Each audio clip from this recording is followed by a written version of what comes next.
Hi everyone, Harsha here, and welcome to another installment of Ascendance's Stepping Stones to Building a Successful Career.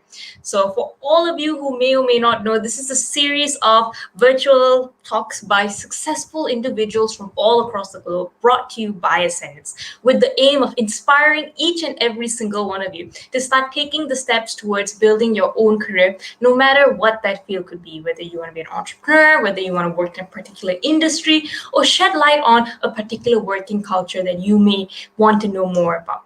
And the whole objective of this Stepping Stone series is for you guys to see what are those first few steps that you can take, listen to the journeys of successful individuals and how they started, so that hopefully you can take those lessons and put it into practice in your lives as well. So for all of you who don't know, Ascendance, our organizers for this series of talks, is an international youth movement that works with Gen Zs aged 8 to 25 years old all across the world.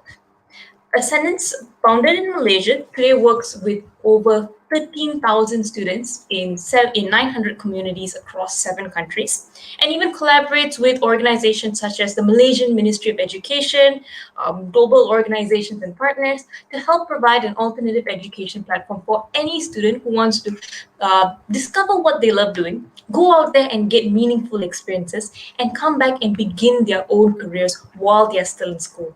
So to date, Ascendance has developed countless number of student-run projects, social enterprises run by students aged 12, 15, or 16, or even helped youngsters themselves kickstart their own careers, whether they're 17-year-olds who have become published authors, 9-year-olds who have started doing video editing, and everything in between. Now, the purpose of Ascendance is to provide the resources, guidance, and opportunities for each and every single one of you to not only figure out what you love doing through events and talks like this, but to actually start being able to live your dreams right now without having to wait. And one of the biggest components of that is creating awareness about what possibilities lie ahead, what things that you guys can do to actually begin that career or begin even figuring out what industries that you want. So today we have someone who is truly, truly phenomenal and is someone who personally inspires me. Who will be sharing about her journey and how she started and where she is today. This person is an inspiration in the field of technology and definitely someone that we can all learn a lot from.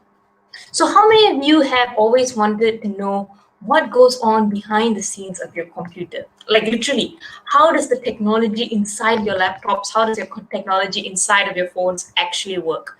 Like I know we see a lot of stickers on our laptop that says this computer chip, that computer chip, but who are the people who are actually coming up with these innovations, who are actually making the changes? Well, today we have with us Vinita Jain. She is a senior product marketing manager in the mobile computing group at Intel Corporation.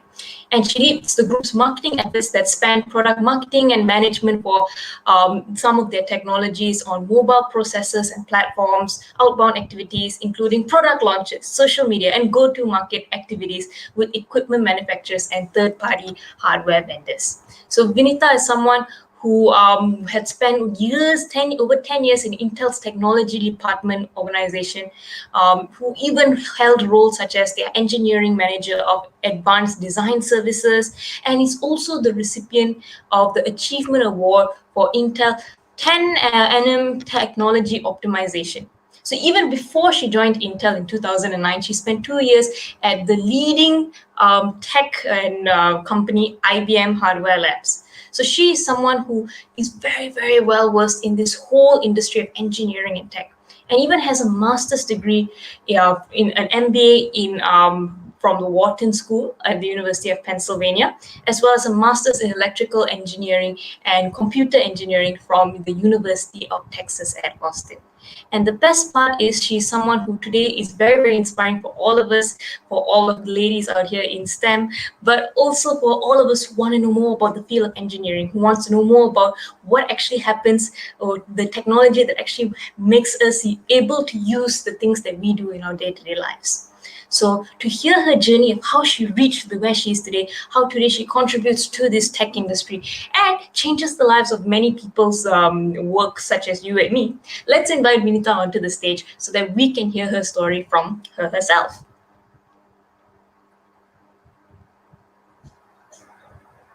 Hello.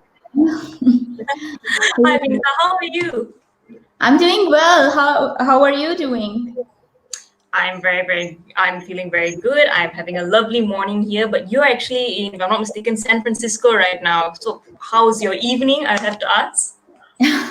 Well, evening is going good. I just finished my office day and just did some things around my garden and for my kids. And I was very humble to hear the introduction you just had for me. And I'm glad to join you here along with your audiences today for Ascendance. So thanks for having me here. No, thanks for joining us. And I think that it's a very exciting session. We have our audience all saying like, hello, hi, good morning. So very excited to have you here with us. And I feel like before we get into your whole journey, you have an amazing story. I think we've briefly spoken about it before. But before we get into that, let's get to know you a little bit better as a person so that we can see the human part before we see the extraordinary achievement parts of you. And let's start off with the icebreaker in a sense. So this is going to be a rapid fire. I'm going to ask you this or that, and you have to pick which is your favorite one. Okay? All right. All right. So we'll start off very simple. Like, do you prefer texting or talking? Question mark. Talking. Talking? Okay, okay. All right. Talking is good. Do you prefer weekdays or weekends? Hmm. Both. I would love weekends more, but yeah, I mean, of course, weekdays are exciting as well. Okay, okay. That's nice to know. Another one. Favorite US city outside of the one you live in? Favorite US city. I love Portland. That was my home before coming to the Bay Area. It's pretty blissful and beautiful. A lot of nature. I love second tier cities more than the high-fi, fast-moving cities, like the one I am in right now. Yeah, I was thinking, okay, that's a bit strange. You live like in this middle of like all of the amazing, interesting, and high flying stuff, but okay, it's all right. Um, and I think the next question is, if you could pick only one, would you rather spend all of your time at work working on something new, or would you rather spend all of your time at home, never having to work again? That's a tough one. Is it a tough one? Never having to work again. Like you could only be at home for like the whole day in a sense. If I'm at home whole day, in a sense, I would prefer that. I mean, if I don't have to work at all, and then I can do something of my choice and just do have the freedom of time and money, I would of course love to do that. The other option was to all the day and night work at work. Yeah. No, not that kind of person. Okay, okay. Well, we have one last question, which I think will lead on from that. But it's if you had like an ideal world, that means unlimited time, unlimited resources, unlimited money, unlimited everything in a sense. What would you do with your time? Like, what would you do? I would just read and travel the world. Um, yeah, that is what I would do. That's what I'm passionate about. Okay, that's amazing. So I think with that, like that's our quick rapid fire in a sense. If our audience, if you guys want to answer any of the questions, feel free to comment in the chat below. Or if you have any questions for our lovely speaker, also let us know in the comment section and we'll take your questions as well. But I think like now we'll move into a little bit more on your story on like your journey itself. You mentioned travel in a sense and that you travel the whole world. You're actually someone who's very well traveled. I think you even migrated to the United States. You've been to many places around there. But let's see where your story really starts. So today you are this person in literally one of the biggest tech companies on the planet, I'd say. Like if you guys don't believe me that Intel is one of the biggest tech companies, you just need to look down at your computer and you'll see the sticker that for most of you would say Intel chip. So it's actually something that is present in all of our lives. And you are one of the the leaders in that company in the sense that actually takes care of a lot of the things that we look at, like we take for granted, I guess, when we look at our computers. But you also started like way before that as a normal student, as a normal person, and before even moving to the United States, you were from India actually. So where does your story start in a sense? Have you always been interested in this field of technology, or was it something that came to you over time? Good question, Harsha. And yeah, thanks for that. I mean, it's an opportunity for me to share with the audience as well that growing up, I'm born and brought up in a city of India called Jaipur. It's a state capital. It's a very heritage city. You'll find lots of forts, and it's a beautiful place. Now that I'm thinking, but your question was about United States. If you had asked me the favorite city in the world, I would have said Jaipur. so so it is a relatively backward in the sense it is a desert, so there were not many agriculture or development or advancements as much. And I am sort of firstborn in my family. I'm the eldest in my family, and pretty much nobody in my family has a engineering or a technical background. So growing up, I had just faintest or no idea of what engineering is, what technology is, or what is it. It is something that I can contribute to or look up to, because I literally didn't have any role models growing up that were doing something like this that I could relate with. And so only thing was that I was academically very I was very interested in academics, I should say that. You And were I the was smart one. Sorry. and I was also encouraged to do that by my parents, and all the only expectations they had for me was to do good in my academics and do well. And thankfully, my parents as well as my teachers really brought this into me, like, hey, you are. They were the mentors basically, and they guided me towards you should take science. I mean, I was very interested in science from the beginning. Like, if you would ask me as my sixth grader self or fourth grader self, hey, what's your favorite subject? And I would say science. That was something, because you could ask why there. You could go deep into why, what is the underlying phenomena or reaction, or the capability that is driving something that we are observing. So the thing that I noticed about myself when I was a kid was, hey, I do not like to just believe things for the sake of believing things because I'm told that. I did not like any blind faiths that we had a lot of them growing up. Okay, so I didn't want to just take it for the face of it. I was someone who would want to go inside and understand. So science stood out to me, and I just counted on it growing up. That's amazing, and I feel like many of us can relate in the sense that we we don't just like knowing like how it works. We want to know why it works and like what's the science behind it in a sense. So I think that you are an inspiration to many of us. So even if you didn't have any positive role models in tech, hopefully you are our like role model in that in a way.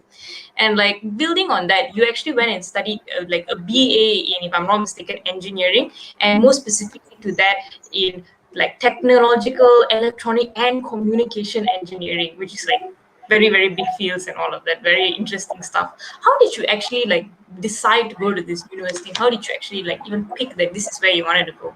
Was it just like, oh, I want to go here, and then next day, boom, magically you're there, or like was there like a journey? Yeah. So I've as I grew up into my 10th grade, where I was supposed to pick up on the subjects on what I'm going to do for my next grades and for my college. My teachers and basically mentored me into going towards the science and math combination, and that was basically, I would say, the foundation. But thankfully my parents went beyond their means to find out what are the best methods or best sources for me to get education. Or in India, engineering was a highly competitive field at the time. Pretty much everybody wanted to do engineering, and for me, I wanted to just do it from a good school or not do it. That was pretty much my backup plan, would be to do something in fashion designing or something. I did not get into a good school in my 12th grade. So my city, Jaipur, at that time did not have any preparatory institutes for engineering exam preparation at that time. So I took a break for 1 year and went to a different city, which is about 300 miles from my hometown, just to study for preparing for an engineering exam. and uh, and so that was like, I think I was 15 or 16 at that time, and having not seen anybody else do it, it felt like I was just taking a step towards something I don't know what it entails, but I just went with a leap of faith that I just want to focus on getting a good school, and I want to study there. I want to make sure that I get a good ranking so I can get a good school. I focused on my studies, stayed away from my family, and ultimately was able to, thankfully, get a National Institute of Technology with a metallurgy branch in the following year. So in my engineering, like I said, I didn't know anything as a background, so I was just making my way and progressing through it. When I went into the engineering college, and I saw in the first year they pretty much tell you about every stream, and that's when I started relating with it, what it means to be in metallurgy, what are the fields we have, what does it mean to be in electronics and communication branch. There were computer science branch, there was information technology branch, there were multiple branches. And then after having that context in the first year, looking at the glimpses of all the subjects, I realized that electronics and communication was a much bigger field than just any other field there, because it sort of, I saw it as a driver or a powering factor behind everything electronic that the world was moving towards. So instead of computer science and IT, pretty much I gravitated towards electronic communication, and the requirement to get that branch was basically to ace in the first year. So the top 10 students from the entire first year of college would have the choice to pick another branch if they want to. So it felt like a lottery ticket to me, and I just studied hard and I was in the top 3 students for my first year, and I was able to pick the electronics and communication as the branch of my choice. And that's how I ended up with this stream. This is a bit of an insane story to me, because you are literally like at the top of like everything that you do, and you keep finding solutions, which is so like amazing. Like, even you are willing to stay away from your family for like a year, like hundreds of miles away, and then when you get to college, you really work hard and make it to like the top 10% of the whole college. It's like either you are like really smart and really dedicated, or all of us have like literally like we need to really improve on that in a sense. But like circling back a bit to your journey in a sense, you were 15, 16 years old, and you went to actually like further your like kind of further your studies away from your family and all. And that just shows, I feel, how much belief you had in your goal. Like, you really had a goal, you wanted to get into this top university, and you did everything that you could to achieve that goal. And I feel like many of us, no matter what their goal is, we may not be as brave as you are to actually go out there and stay by ourselves. So, like, how was that why did you make the decision, in the sense, to go and stay like, away from your family? And how was it like? Was it scary, especially like being so young and away and things like that? And how did you overcome any fear that you may have had?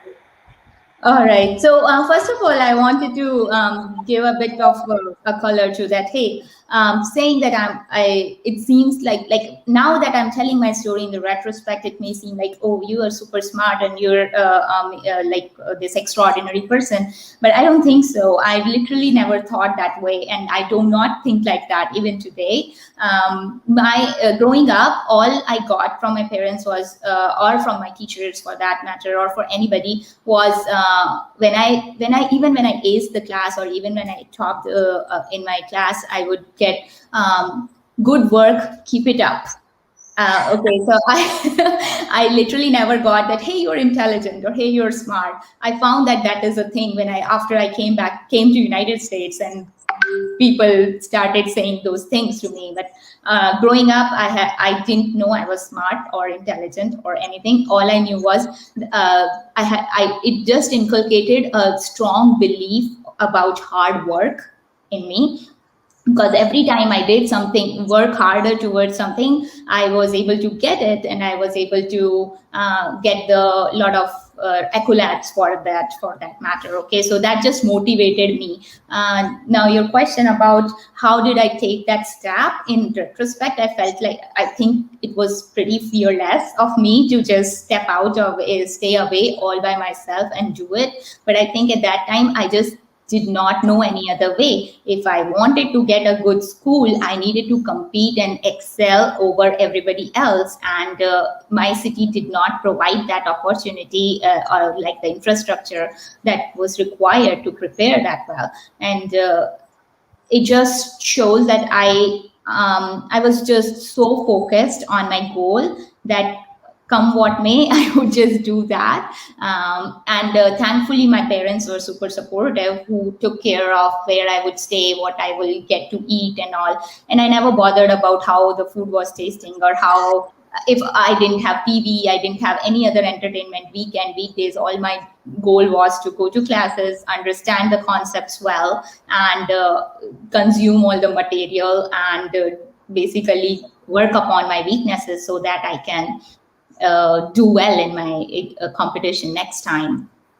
So it was a combination of determination towards this is what you want to go do, and then just completely focusing on it, and persistence until you get that. All right, and I think as I mentioned, like this is the like a good formula for like any goal that we have. So, guys, once again, if you guys have any questions, ask them in the chat. But like, I have more questions. So, after that, you again went to university, excelled, like top 10%, got your degree. How was things like after that, stepping out as a graduate into this field of engineering, this field of technology? Was it just like smooth sailing from there? You have all the information, now it's just time to work on it?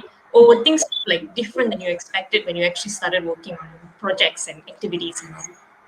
Yeah, so during the engineering, I realized that a lot of the things that we were studying back then in our college, even though the curriculum was like one of the top in the country, I felt like it was at least a decade behind what industry was doing, and that was a big gap that I became apparent to me like in my second or third year. So I kind of figured that that won't be sufficient, or that was not satisfying to me, and I would just go to read a lot of papers from IEEE, do some work with the companies around, or with my classmates on the projects. Like, okay, Bluetooth was latest at that time, so I would publish a paper. I would like to present it in the conferences. I'll go meet more experts there, and it really became very apparent that, hey, doing something between industry and academia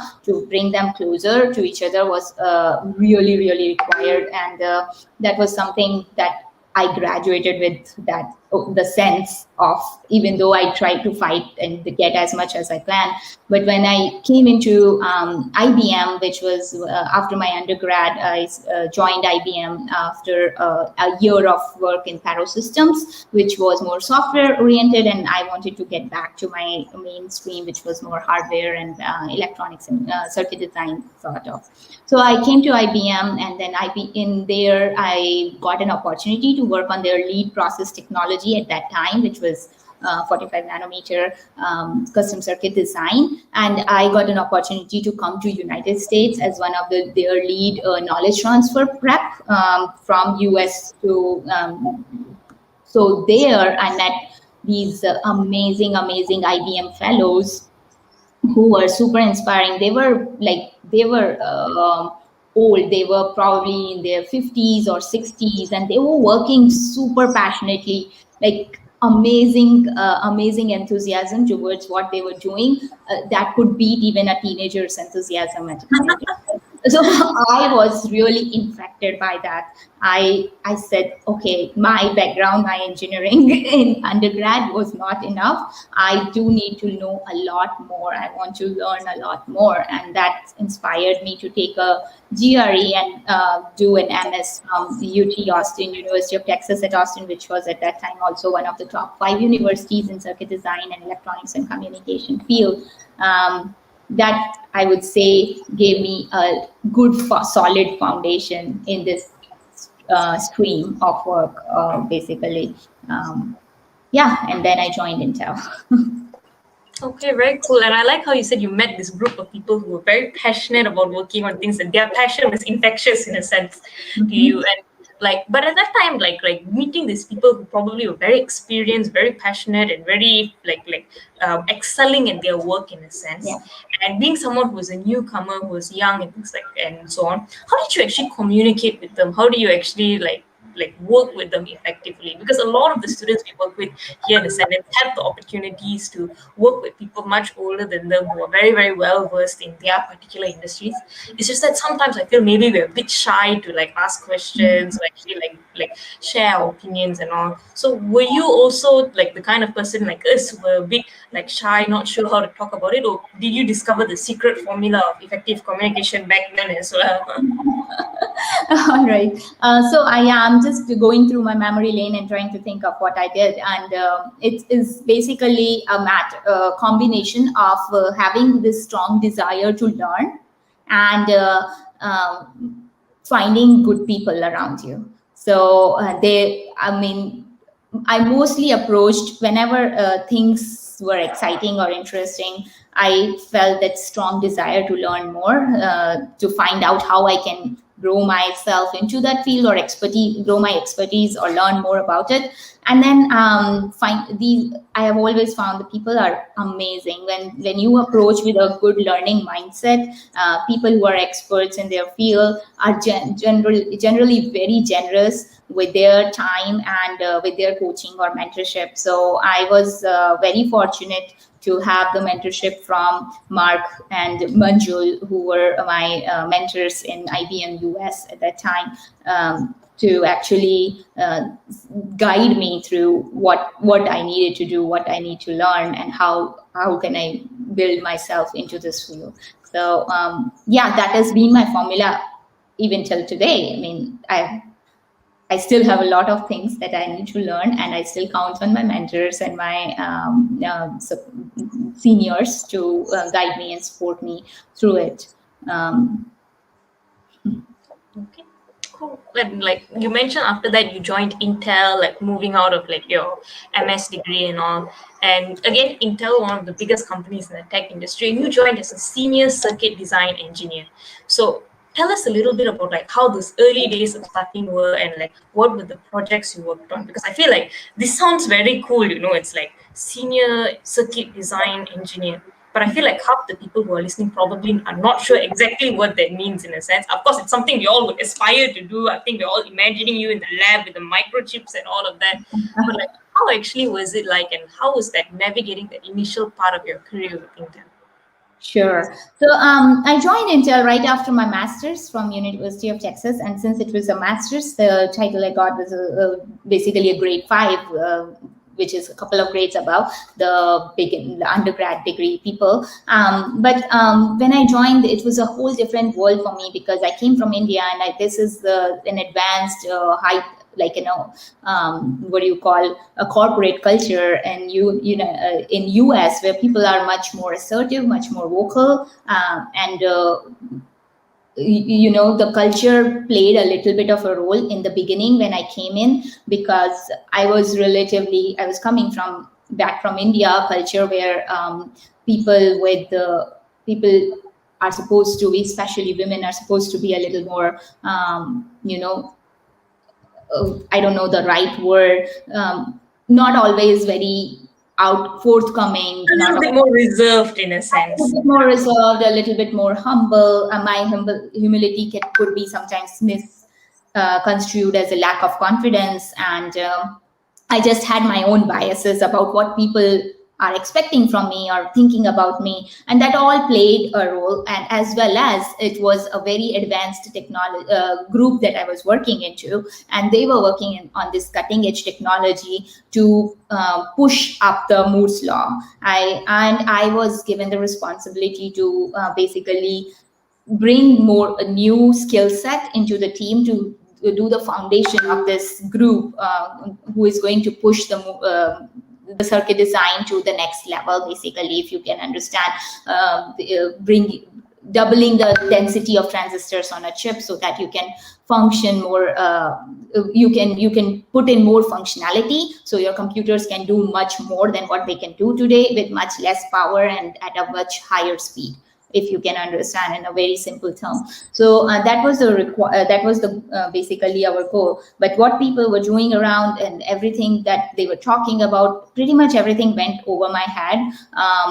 For the first year, I was just being relatively shy because I was joining this new group, but people expected some things out of me, and I was not really making a full sense of everything. And I was just consuming like the environment around what is it, what they are saying, what kind of people are there, what kind of company it is, etc., etc. So things were going overhead, and very soon after that, in 2010, I got my first child. So my son was born and I returned to work 8 weeks right after my son was born, because that was pretty much the norm in United States. You at that time you got only 8 weeks because it was cesarean. If it was normal, you were supposed to return to work at 6 weeks, unless you took like a time off from work and you want to just put your career on a back burner or something, which I didn't want to. But then I decided at that time, when I was leaving my baby home and stepping out to go back to work, it was super hard moment for me as a mother. And I promised to myself that, hey, if I am leaving him behind and going, every minute of it has to count. I want to do something meaningful or impactful with the time that I'm taking away from him. And that kind of turned as a light bulb on me that I am my whole self. I have my brain, I have my capacity, I have my skill set, my education background, and I want to bring it all to work, and I want to make sure it drives the impact. So I had very open conversations with my manager on it, and we then found he was very supportive. He found out more mentors for me. He suggested a few mentors. Then I started having some mentoring relationships with them, and then I figured that, hey, asking questions openly is not a bad thing. In fact, it is sometimes very much more supported, because most of the time many other people in the room also do not know about it. So in their heart, they will say thank you for asking. So do your homework. Try. It's not like you just come anywhere and just distract all the conversations, but asking questions is never bad. So you have to be comfortable doing that, and that was a great learning for me at that point. And yeah, I was able to be more of myself at work, and I was able to do some amazing things. I almost came on an accelerated progression in my career pretty much after 2010. So in the 8 years of span after my son was born, basically 2008 to 2018, pretty much around when my transition from engineering to business side, I had almost like 4 or 5 promos, and 3 or 4 exceeds expectations and outstanding ratings, etc., which my manager and my manager's manager, they all said that I was on the faster pace than any of them. So because they thought that they were on a super fast speed. And then I think that was very, very encouraging, basically, that I could put my work in and it was showing results. And then I was supported for it, and I was motivated. I was growing my scope. I was growing my team. I was given the leadership positions. I was given the management positions. And it was all coming as a result of putting in my 110% or 200% on the things that I was working on. And having right mentors and supports. That is absolutely brilliant. And I feel like many times, like, we want to do some things, just that, like, as you mentioned, either we're a bit more reserved, or like we may not have the confidence to go and say, like, okay, I want to work on this project, or like have an open conversation, as you mentioned, like about the things we want to do. So like, in your experience, how important is it to be truthful to like the people you're working with? Is that something, like, whether it's in a team or whether it's like with your managers and all, is truthfulness important, like, in this whole journey of Yeah. growing? Yes, absolutely. See, truthfulness is the foundation of building trust, and building having trust with your team and with your supporters, your stakeholders, and your mentors is absolute foundation for any strong relationship anywhere. So if at work, or whether you are a manager or you are an individual contributor, you're working with people, you're solving big problems. These big problems require big inputs from the entire team. You either have virtual teams, you have matrix organization where but people from different teams coming together and working on a project with, or you have a team of people who are reporting to you. In either case, you need inputs for any big problem to solve. There are no low hanging fruits anymore. So you're solving big problems, and you're solving big problems with a contribution from your team, and you're not just doing it all alone. And no team can be a strong team if people do not have this trust to share their honest truth with each other. Because many a times you would know that things will break down, and things are not working always hunky dory or looking good all the time, right? But if your team has this trusted relationship where people can be vocal about it, people can say or share without hesitant, or without worrying about what it will show up or reflect up as on themselves in a negative sense, that is a strong team. That's where you can find issues faster and you can address them faster, and with the less negative impact. So absolutely being truthful, having trusted relationships at work is super duper important. Yep, yep. And I feel like, especially in the tech industry, where there's a lot of trial and error, because you are doing things that have never been done before, in a sense. So it's like there's no instruction manual. Okay, do this, you'll get that result. You are literally writing the manuals, in a sense. So, like, Mm-hmm. I'm assuming that in this process, not everything is smooth sailing, right? I'm sure there is a lot of trial and error, as I mentioned, a lot of hits before you find the final like product and things like that. So maybe you can share with us one or two of the stories where you were caught in something that you were stuck in a sense, and it made you go, oh my gosh, and you had to find a solution around it. Is there any particular story that you can think of in a way? Yeah, sure. So when right after I was given the engineering management role, I was given a problem by basically my team was given a responsibility to dive into um, a new space. Because of Intel confidentiality, I may not be telling you all the names and all, but it was something about making the ease of manufacturability. Okay, so these millions and billions of transistors are put on the chip using this advanced manufacturing technology, and during the design process we have a lot of guidelines to make that process go smooth. We call it as driving the better yield at the end. So out of the 1,000 chips that are manufactured, what percentage of chips are actually good versus going bad, right? So that is called yield. So you want to drive your yield up. So you want all 100 of them to be good, or at least 99 of them to be good.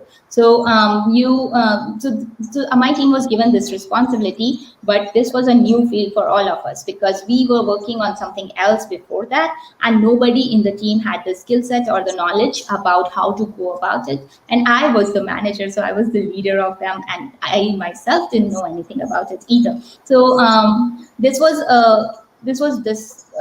time that I was also exploring myself as a manager and what I am. So first thing I did was, I mean, basically going back to the roots was just learning about things. So I pretty much rolled up my sleeves and went to find the experts around the company who knew about this thing, who were not working on this as a problem, but who had the background or infrastructure in it, and the companies, the EDA companies who would provide some tools to address this problem. So having the knowledge about all of them, so building the relationship with these experts and finding out these stakeholders, and then inviting them in to give their background and knowledge or the presentations to my team and myself. And then once we addressed the lay of the land, we figured that which out of these problems are most important to solve. So after you gain the knowledge, you find the prioritize the order in which you want to address these problems. And I figured that out of the billions of like things that could go wrong, there were biggest weight on top 5 or 6 problems that were the highest weighted. If we solved that, we would have solved 80% of the problem. So Okay. I'm understanding that, and then creating a strategy for my team that, hey, this is what we will focus on. Don't worry about those extra rest of the things. Just focus on these 5 things, and then creating a strategy for the team on how we created a 3-pronged strategy to address it in 3 different ways, so that even if one of them solved, the problem will be solved. And so my team knew exactly what was our goal, what are going to be our focus, and what are our strategies that we are going to employ. And ultimately, with those efforts, we went into this goal of solving this problem in 1 year. We actually resolved it in 6 months, and we were done with it, and we moved on to the next challenge. Okay, very, very amazing. And I think like there's a few things I want to touch on from that story. Like number one, you mentioned going around and getting all of these experts and getting their thoughts on it in a sense. How did you even like talk to them about it? Did you like send an email and then go like, oh my gosh, I hope they reply? Or did you like literally go and find them one by one? And how did you like communicate with them like to get their expertise and all? Yeah, so Intel is a very big company with 100,000 employees. Okay, and they are scattered all over the world. So there are people in your same city, or they could be in the same country, or same different, like all the way across the world. So it is a big challenge to actually find the right experts, right stakeholders, and to actually get their time and inputs. But what basically a thing begets to other when you talk to, this is the problem we are solving, and this I'm looking for someone so and so with such an expertise, and the people will throw out a name or two, and then you go set up a one-on-one with them. Sometimes it's going to be in a different time zone, so you have to like accommodate their timeline and find time with them in their time zone. But yeah, once you reach out, you explain to them the problem. They might be the expert themselves, or they might show you a few other people's name who would be better suited to address the problem. So how clearly you can define the problem and explain the problems to other plays an important role in it. And sometimes you are just sharing it out as how you think the problem is, and then you talk to an expert and they say, oh, this might be actually a better way to explain what you're trying to do. And you have to be really receptive of it and listen to it very So you carefully. can't be like, no, my idea is the best. You have to be like, Yeah, so you have to be open to those suggestions and ideas, and take it with a grain of salt. Like what works for you, what not may not. But then really listening to them gives you this path forward. And when they see, yeah, this is a problem, a sensible thing that somebody is trying to do, and if they have expertise, they're more than happy to actually come out and help, or show you give you the pointers to what you should be doing next. So you make your miles, like, path forward with those as the stepping stones. okay. And you also mentioned working with the team, having a goal, and all of that. And working with the team is not easy in a sense. So, like, how important was it to have a goal? And how did you get everyone in the team to focus on the goal in a sense? Yeah, so working with a team, I think goal has a very an important role. It's not just about giving clarity to everyone. It's also about it's also what binds everybody together. Having a common shared goal gives everybody a common purpose to drive towards, and that becomes like a common ground with which you all find yourself attached to, and that's how you drive yourself with all your talents and efforts. So another thing in the team is also to know your team well, to know their strengths, and to work around everybody, so that such that you can align the goal to the different strengths you have from the different members of the team. So you do not want everybody with just the same strength. You want people with different strengths, and you want, as a manager, it's your job to then create a very fine machine of the team to achieve that goal. And so once you have the clear definition of the goal, you can really look at, and you have better knowledge about your team, you can really look at what strengths apply towards achieving that goal. And that is how people also thrive, because they enjoy working towards their strength, and it's making them better, and it is also making your goal more achievable. Okay, very cool. And you have been someone who I think would have applied this 100 times and have been very successful at this, because even within Intel itself, I think you were recognized for being someone who is outstanding at the work that you do. If I'm not mistaken, you got the Intel Achievement Award in 2014 that was given to less than 1% out of like hundreds of thousands of Intel employees worldwide.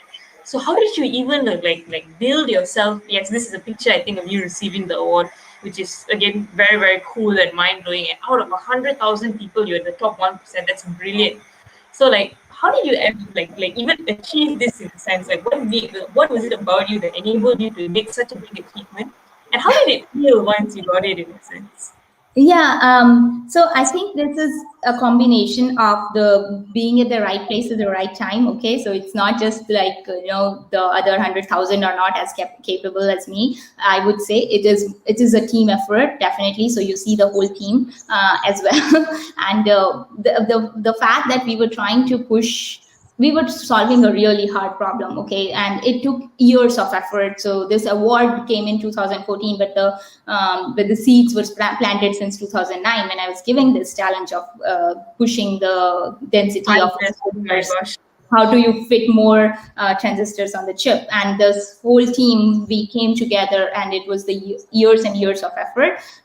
It was not just figuring out how to do it; it is also figuring out the company-wide support or established credibility. So actually, the solutions you're developing are accepted by the product design team and with the technology development group. So we were bringing a lot of teams together here. So we were building the first of all building the skill set, then building the infrastructure to solve problems, and then we were collecting a lot of data as we do it to support or basically discard our hypothesis. And once we built that kind of data, we actually had to go around the company to also share with them to get their inputs on what could we do to better improve it, or what concerns they may have with adopting this solution, so that we could address those issues and then actually prove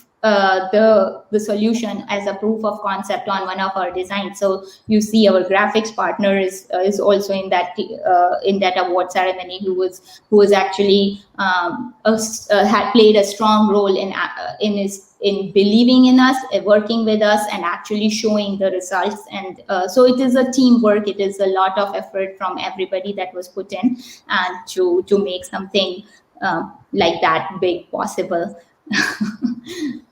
Yeah, and like I'm sure you would have felt like amazing when you got the award, when you completed the project and all. But 5 years of working on the project before you even think about the awards, before you even know whether it fully works and all. In 20, like maybe 29, okay lah, you were starting in the project and all. But in the years in between, how did you keep focused on like the results and like keep focused on like keep positive in a sense in that journey, like before the project is completed? I mean, like we're all very excited in the start, we're all very excited when it ends, but what about the journey? How did you keep yourself and your team like motivated every single day to keep working at it? Yeah, so that's again a great question, and nobody knew when we started that we would be actually ending it up as an IA, an Intel Achievement Award. But it is just the steps, the milestones that you set for yourself and for your team, and then you work as a team towards achieving those milestones, and actually also celebrating those milestones, because that's what gives you a sense of progress, not just to yourself but also to your team. And that those milestones, the mini steps that you make towards your goal, when you celebrate them, people come together, people feel pride in what they're working on, and it is also gives them an opportunity to get relieved out of their burnouts, and then you get the energy to work march towards your next milestone. So yeah, it was a combination of a lot of stepping stones on the journey.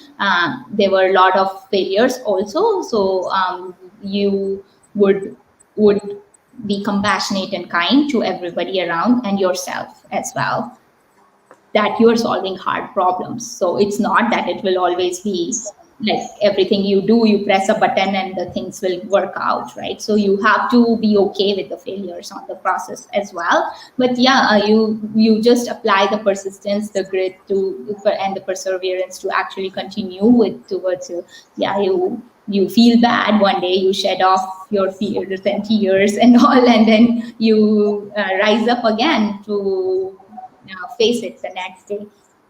And you have to be cognizant that your team is going through something like that as well, and so you need to be need to be aware of it, and you need to be able to address it in that manner, that people are struggling and we are pushing, everybody is pushing themselves up. Okay. I think that is very nice. And as you mentioned, that is a stepping stone in a sense, like be aware and celebrate each of those things. And like, just because we have a lot of, I would assume, aspiring like engineers, aspiring people in the tech industry, like who will be tuning in for today's session, be listening to your sharing. So it's like, for all of those people who want to do something in tech, who want to be not just the regular people, but people like you who are in the cutting edge of technology and all of that, what's your advice to them in a sense? Where do they start? Like, do they have to wait till they are like like finish their master's degree only, then only they can think about doing something, or like even now could they start working on projects or things that they are passionate about? Yeah, so I would say, if you say just one advice, right? So one advice would be a 2 year old. A 2 year old doesn't ask for anybody's permission. Okay, they just do what they want to do. Just be that. Right now we are living in this amazing era of opportunities where everything can be done virtually. You don't have to actually be somewhere to do something. You can reach out to people online, you can get the advice from anybody in the world, right? Almost and you can also like even the kids are doing coding nowadays so early. Everybody, we have so many platforms for building anything or everything that you want. There's some, so look around your environment, look where you are, what problems you're seeing in the society or in community or in your personal lives, and what solution. Have this problem solving attitude, and just pick any problem and find what solution you can build about it. Take inputs from people around you on what different ways you can solve that problem. And sometimes you may not have the skill set to go do it all by yourself, but then think about there is power in the power of people, right? So build upon that and find out who will be the right partners for you to partner up with or to work together with. Build your own skills, utilize other people's skills, have the vision to how you're going to solve it, and just go do it. Don't wait. Don't wait until you have a master's. Have everything at your doorsteps. If you do not know how to solve a problem, but you know somebody who is an expert in it, just reach out to them. Just get their directions or advice or support, and yeah, go with the learning mindset. People will mostly be generous in sharing their expertise, skills, or directions with you on how you can do that. So just yeah, build upon yourself, your confidence by solving those everyday problems, and then you will be soon solving big problems. Okay. I love that in a sense. You soon be solving big problems. And I like that whole have the mindset of like be a 2 year old. Okay, very good advice. I'll tell that not just to me, but all to all the 2 year olds I know, and be like continue being a 2 year old for like however long you can. But like I feel like that is a very nice way of looking at things. And we had this question when we had our pre-interview and we had some of our students involved that I thought was a very nice question. So I'll just end it maybe here. You mentioned earlier that you have kids in a sense. So, like, for you, with all your years of experience now and with all the things that you've gone through, when it comes to the time where your kids have to pick what they love doing and they have to forge their own path in a sense, what advice would you give them, or what would you do, or what would you tell them in a sense?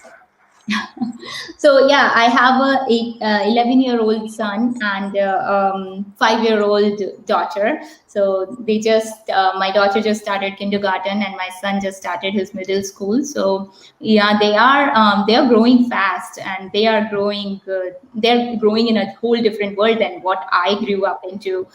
Thinking about my childhood and their childhood, there is a big difference, and they have all the opportunities of the world on their doorsteps. But they would I think at certain point, everybody needs their own age of motivation and right mentors. So what I as a mother would do is basically whatever they want to pick for their career, what support can I provide from myself, as in connecting them with the right experts in those areas so they can try something out hands on and to take a glimpse of what that life would look like. And life is an experiment. They can do as many experiments as they want until they figure what is right for them. And what actually is most important for me to make sure they have is they have the right mentors. So it's not always that what parents say is the right thing, or it doesn't always be as the right thing. So having the right mentors like yourself, Harsha, or like a group like Ascendance would be something I would really want my son to get connected with, and my eventually my daughter too. These the work that you are doing by motivating the youngsters, and of making them aware about their own potential is really important, especially for this generation where the things are in this part of the world, at least, to think they have all the opportunities, but they still need the right guidance, and it may not always come from the parents. So connecting them to the right mentors and then supporting them in whatever way we can, as in finding a career out of that passion, so that they can actually have their living. So it's being realistic at the end as well, to not just blindly follow your passion, but also actually think about how you can make a living out of it. Because at the end of the day, you do need to support yourself before you can support the world. No, no, very, very well said. And like you are definitely too kind, and I look forward to to working with you to mentor some of the students that we have as well. So like lovely, and like I look forward to working with your son, number one. So hopefully he joins us for a conference and the events we have. But for all of you who want to learn more about Vinita's journey and to get some mentorship from literally this very bright and like I would say advanced mind, so that we can all learn a bit more about how she actually comes up with ideas, how she actually takes the ideas from the incubation all the way to like the end product stage. Like we actually are having a mini mentorship session with her in October onwards. So kind of like a weekly session with again her expertise coming up to shape your ideas in a way. So it's a very limited seat. Many of you are part of the sentence already. So if you are, you can reach out to me and I'll just send you the details and all of that. So first come first serve, guys. Apply. So and we will put you guys like under her guidance coming soon in a month or two, so that you can find out more about her experience and hopefully use that experience to change the way that you look at things and come up with brilliant ideas yourself. So to all of our inventors, to all of our aspiring engineers, to all of our lovely change makers in the world of technology, I hope that today's session showed you some of the stepping stones that you guys can take, or the important lessons that you need to excel in your careers. And I think that personally, Vinita, I had so much fun talking to you. Hopefully, you had fun as well. Thank you so much for being on the show. Thank you so much for having me, and I really enjoyed talking to you all, and especially you, Harsha.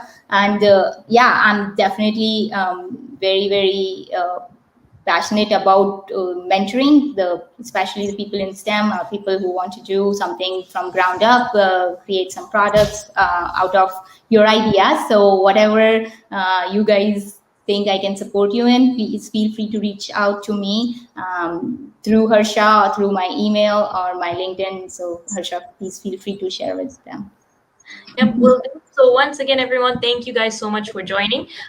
Get in touch if you need any help and all of that. For all of you who haven't joined Ascendance yet, and you may have watched this video, you've come across it on YouTube, we're actually going to put up a QR code after this. So make sure you scan the QR code to join Ascendance.